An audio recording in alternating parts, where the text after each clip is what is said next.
Authority and expertise are leaking even in the workplace.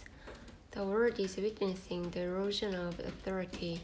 When I was younger, even in my 20s, I used to respect and fear them based on their roles as parents, bosses, and others. However, now we live in an area where the authority of family, school, and society is crumbling, and individuals must prove their own authority. No matter how high-ranking someone may be, if they cross certain lines, they become subject to legal action.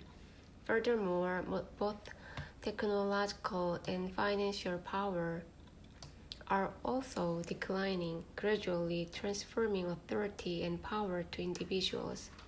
What used to be highly regarded, such as being a teacher or working in a public or a large corporation, has lost its appeal now.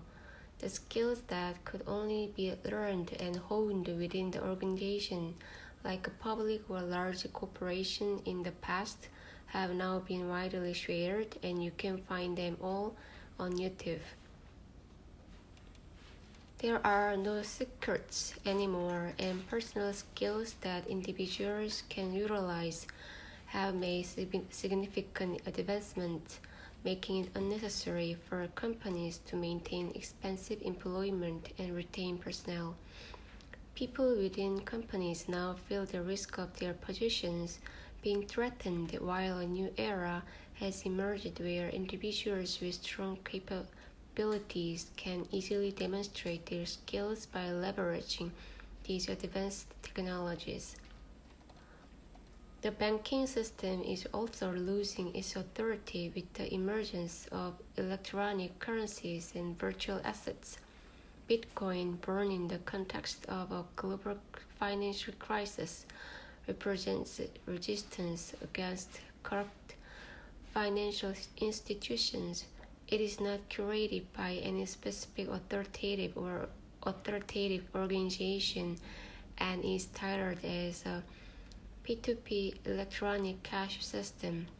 It is the first implementation of a decentralized electronic payment system where individuals can directly transact with each other. There is no need for central banks or any authoritative system to guarantee or collect fees. In the book Money and Life Secrets, the person giving advice to Honda Ken says the following: if you want to become rich, it's best to keep your time as an employee as short as possible. Approach your work with the mindset of learning the skills you need. Otherwise, you will become a victim of modern corporate society. They will constantly feed you stories of those who left the company and failed, preventing you from thinking differently. If you stay in a company for too long, you will get swept away by the power it holds before you even realize the strength required to survive in life. Therefore, while you can temporarily be belonging to a company, don't even entrust your soul to it. Especially in Japanese companies, it's as if they demand your life. Be cautious. It is what the previous generation meant when they said that one should sacrifice their life for the company. If not taking the company too seriously, treating it like a hobby or engaging with it in a light-hearted manner, it leads us to gradually become vulnerable to the company's control. As water seeps in like a light rain shower dampening your clothes, we start feeling desperate about what we would do to make a living once we leave the company. However, as we climb the corporate ladder, the opportunities become scarce, and the company subtly encourages our departure while inflicting a sense of humiliation. It was incomprehensible for me previously to understand how union workers used to resist and claim they would rather die than accept restructuring in the company.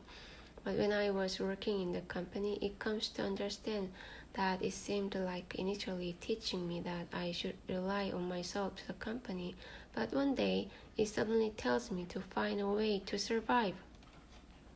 As authority diminishes and new values of era have yet to be formed, the power and skills of individuals will continue to gain momentum.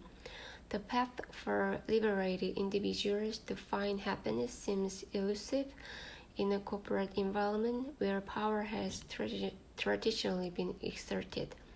There are even statistics suggesting that our generation may need to work until the age of 80 due to a declining population, but is that truly the case? If we refuse to relinquish our freedom and power for the sake of personal ambition and reject the authority of corporations, we can live freely and peacefully. Companies often demand that we surrender our freedom, tranquility, and thoughts as empathized by the word of Honda Ken's mentor about Japanese company, even demanding our lives. Occasionally, there are some companies in Korea as well that push employees to the point of sacrificing their lives, so cautious is necessary. I've witnessed a Samsung researcher who quit the company after witnessing a junior colleague's suicide by jumping off a rooftop, choosing to pursue a quieter life by running a weekend farm in Danyang and working at a low-pressure startup. Lastly, the junior colleague called her right before her death. Thus, police informed her about it. If leaving the company was an option, why did the colleague choose suicide? Can the company be absolved of responsibility in that choice? What factors contributed to such indoctrination?